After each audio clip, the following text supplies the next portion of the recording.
Welcome to Spring LIB.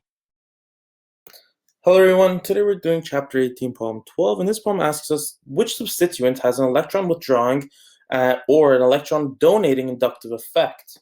So when we're talking about the inductive effect, we're talking about the electron density and the ability to donate electrons into or out of the ring. We're not actually talking about resonance, the actual movement of electrons here. What we're talking about is electronegativity and the amount of electron density around specific substituents. So if you start here, this is an alkyl group, and this squiggly line means that this alkyl group is attached to a benzene ring.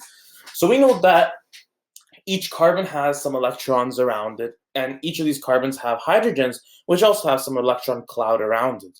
So you could think of this alkyl group as a very electron-rich, or having a very large electron cloud, which can inductively donate into your benzene ring substituent, which could be just drawn something like this here. So because of this large electron cloud, it can actually donate this electron cloud towards the benzene ring. So we know that these alkyl groups are electron donating. So now what about this bromine group? Well, if you have some sort of aromatic group here, we know that bromine is highly electronegative, more so than carbon and hydrogen. So because bromine is highly electronegative, we know that the electron density is actually going to go towards the bromine nucleus. So we can say that electron density is being pulled out of the benzene ring or the aromatic ring and taken towards the bromine nucleus. So halides, such as bromine, iodine, chlorine, fluorine, they're going to all be electron withdrawing.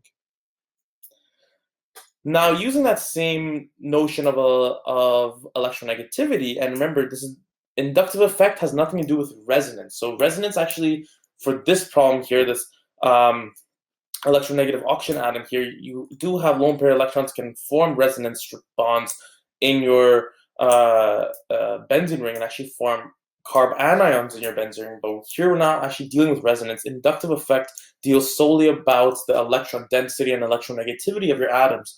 So because the atom that's directly bonded to the benzene ring here is this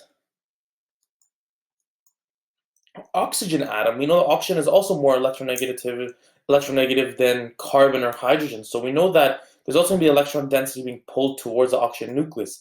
Even though it has some alkyl groups behind it, the first atom directly bound to the benzene is this oxygen atom. So by inductive stabilization, or by the inductive effect, we're going to have an electron withdrawing effect due to the electronegative characteristics of this oxygen atom.